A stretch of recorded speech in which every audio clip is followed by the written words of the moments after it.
When HOA Karen mocked my daughter's wheelchair in court, she didn't know she was insulting the judge's own granddaughter. The words still burn in my mind, sharp as the Austin sun that baked my driveway the day this whole mess started. I'm Mike Johnson, a 50-year-old single dad who's spent the last 12 years pouring every ounce of my soul into raising my daughter, Emily. She's the kind of kid who lights up a room bright, funny, and tougher than most grown men I know. At 12, she's already a whiz at sketching landscapes and coding little games that make my mechanic's brain spin. But Emily rolls through life in a wheelchair, a reminder of the car accident that stole her ability to walk when she was 5. That chair. It's not just metal and wheels. It's her freedom, her defiance, her middle finger to a world that tries to slow her down. We live in a modest suburban house just outside Austin, Texas, a place I bought for its big windows and quiet street, perfect for Emily to sketch the oak trees or tinker with her laptop on the porch. It's our home, free and clear of any homeowners association nonsense. Or so I thought.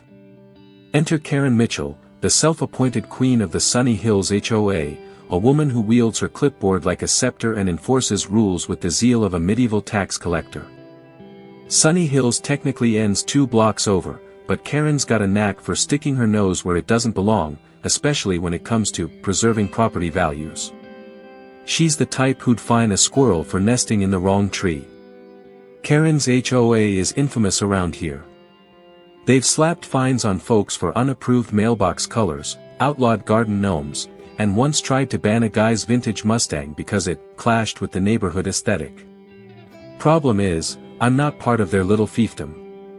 My property's outside their jurisdiction, a fact Karen conveniently ignores when she spots something that offends her delicate sensibilities. And what's got her pearls clutched this time? The wheelchair ramp I built for Emily. See, our front door sits a few steps up from the ground, not a problem for most, but a mountain for Emily. So, last year, I spent my weekends hauling lumber, pouring concrete, and cursing splinters to build a sturdy ramp that lets her roll in and out of the house on her own. It's not flashy, just wood and metal, painted to match the house, blending in like it's always been there. Emily loves it. She calls it her launch pad. But to Karen, it's an unsightly modification, a blight on her vision of suburban perfection. Never mind that it's on my land, for my daughter, to get into our home.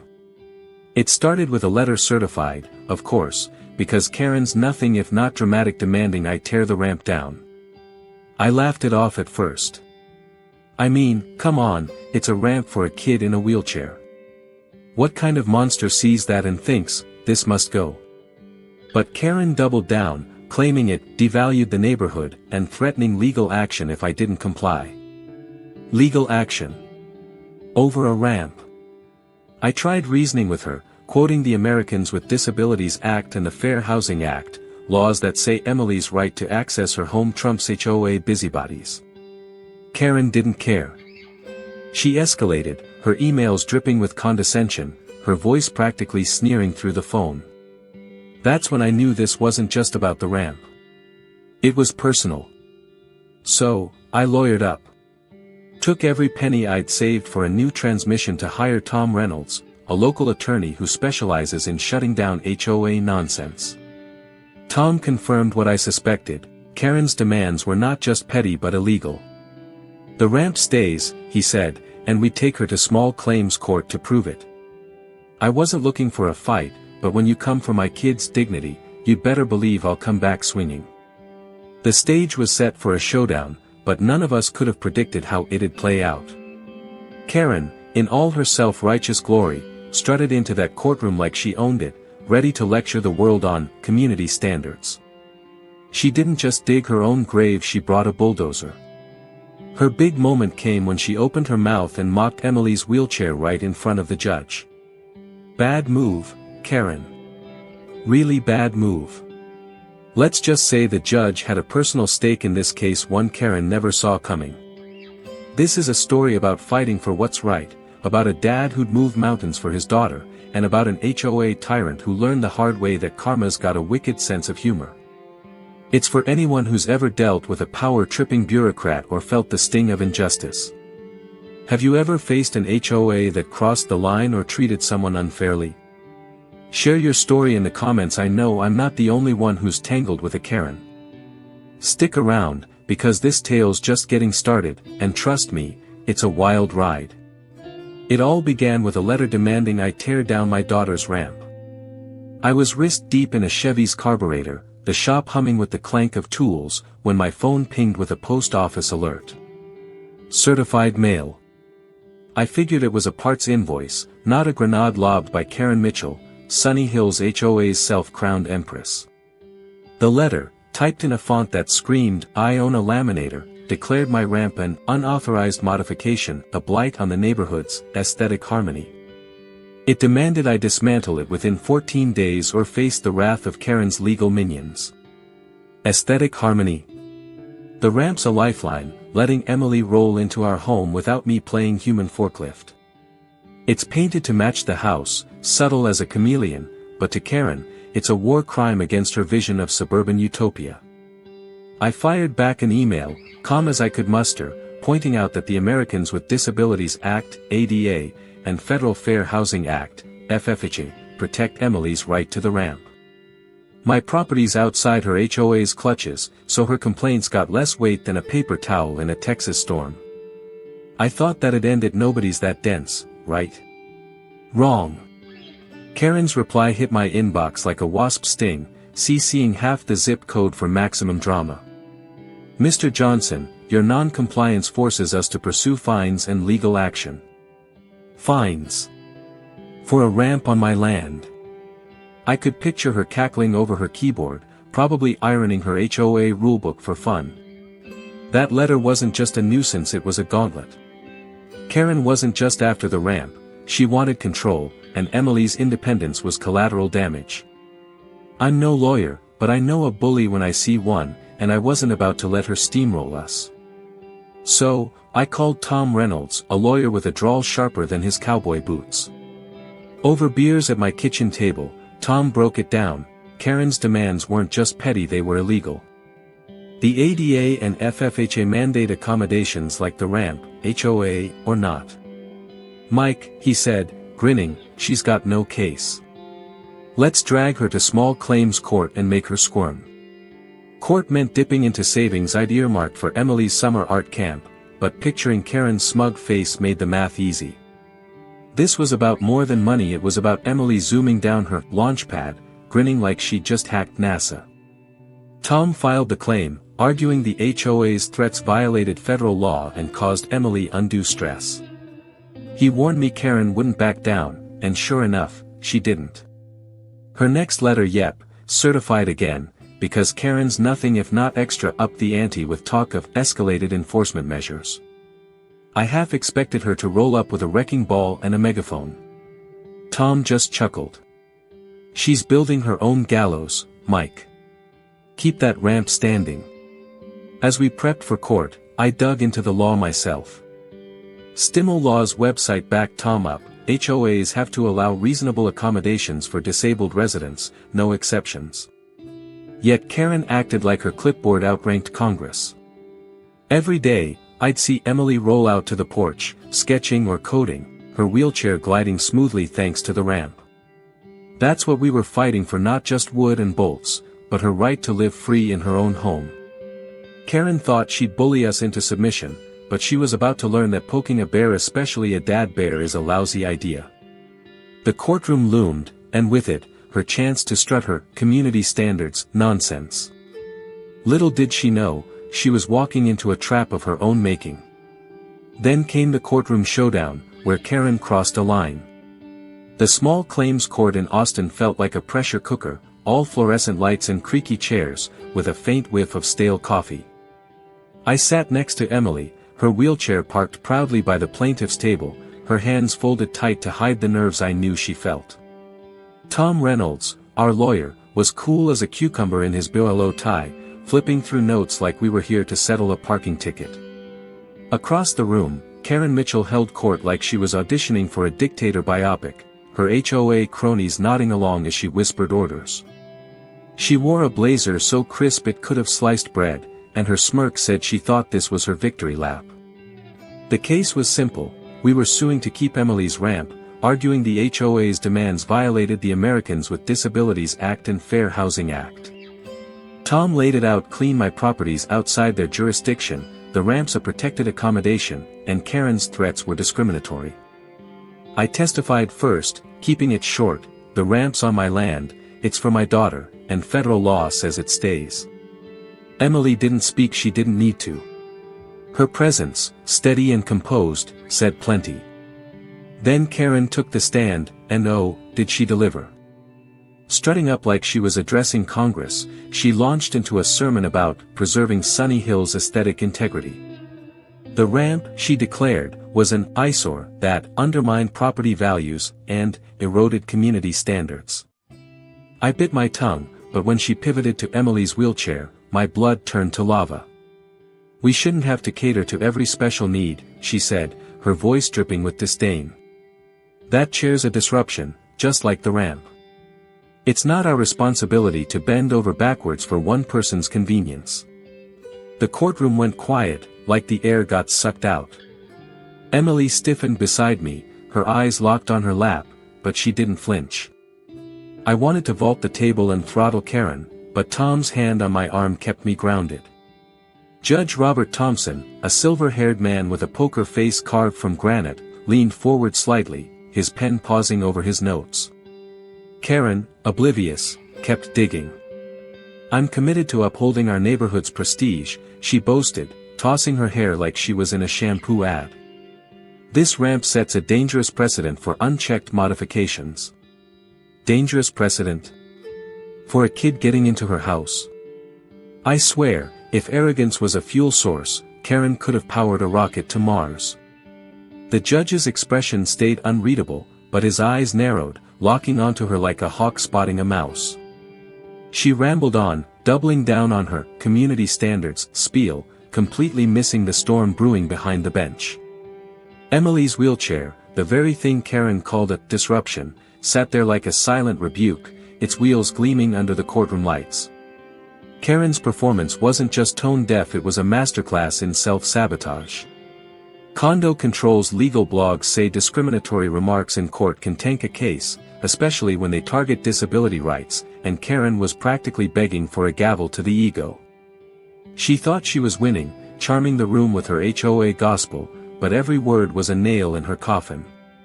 The judge scribbled something, his jaw tight, and I caught a flicker of something: anger, maybe, or disgust. Karen didn't notice. She was too busy basking in her own brilliance, unaware she'd just lit a match in a room full of dynamite.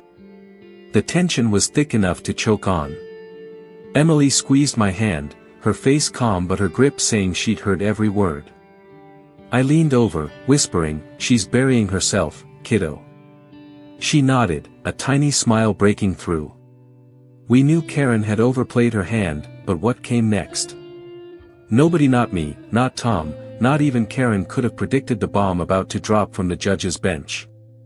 But Karen's arrogance was about to unravel when the judge spoke. The courtroom hung in a stunned silence, Karen Mitchell's voice still echoing like a bad karaoke performance. She'd just finished her tirade, dismissing Emily's wheelchair as a disruption, and the ramp as an assault on her precious HOA standards. Her smug grin said she thought she'd nailed it, probably imagining a ticker tape parade for saving Sunny Hills from the horrors of accessibility. I sat there, fists clenched, Emily's hand steady in mine, while Tom Reynolds scribbled notes with a smirk that hinted he knew something big was coming. Judge Robert Thompson, who'd been silent as a stone through Karen's testimony, set down his pen and leaned forward, his eyes boring into her like twin lasers. "Ms. Mitchell," he began, his voice low but sharp enough to cut glass, "I've heard enough." The room froze. Karen's grin flickered, sensing the shift but too full of herself to backpedal. The judge adjusted his glasses, his gaze never leaving her. "As Emily's grandfather, I find your remarks not only offensive but utterly irrelevant to the legal merits of this case." The gasp that ripped through the courtroom could have sucked the oxygen out of Austin. Karen's face went from smug to fish out of water pale, her mouth flapping like a broken shutter. "Emily's grandfather? Judge Thompson?" The HOA lackeys behind her looked like they just swallowed their own tongues, and I'll admit, even I did a double take. Tom leaned over, whispering, "Well, damn, Mike, that's one hell of a plot twist." Emily's eyes widened, but she kept her cool, a tiny spark of triumph in her smile. Karen, for once, was speechless, her blazer suddenly looking like it was wearing her.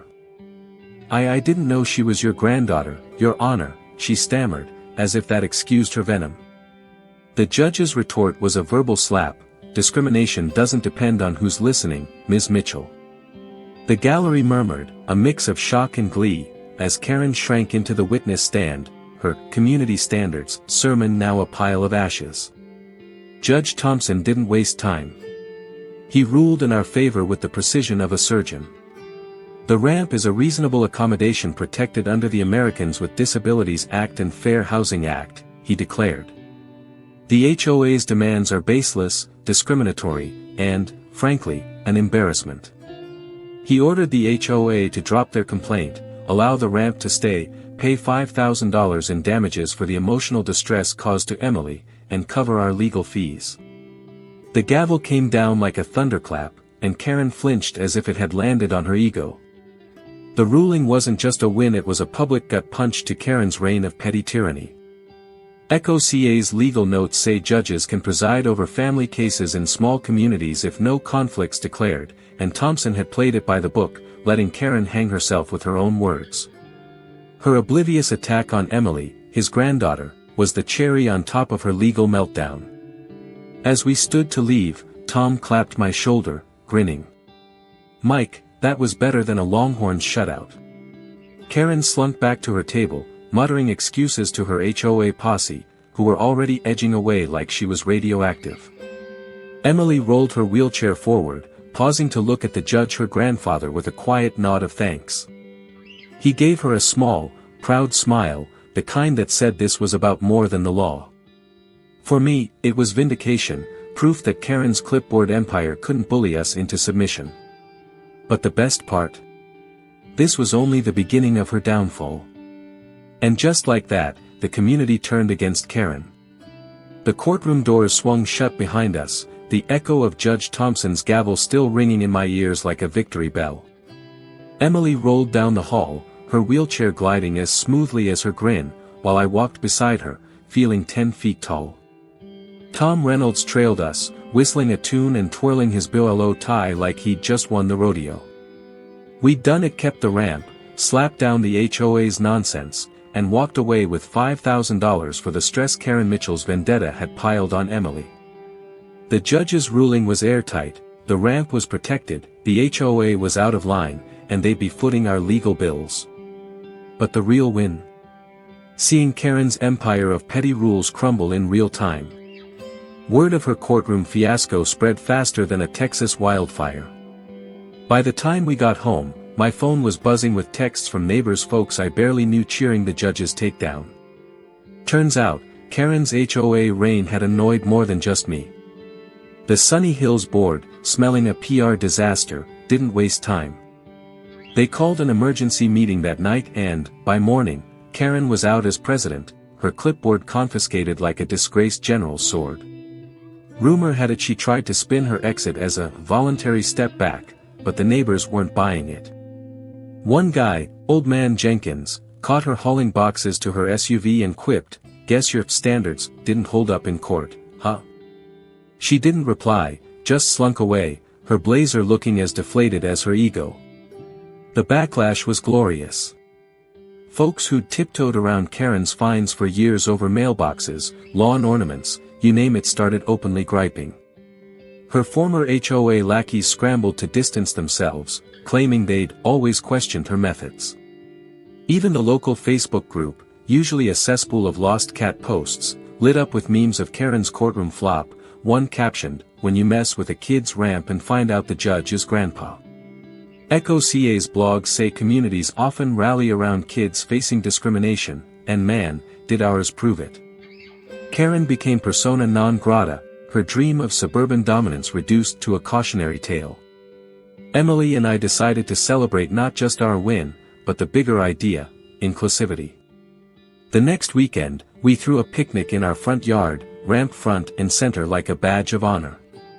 I grilled burgers, Emily set up a playlist of her favorite indie tunes, and we made sure every inch was wheelchair accessible, tables low enough for her to roll up, paths cleared for easy navigation.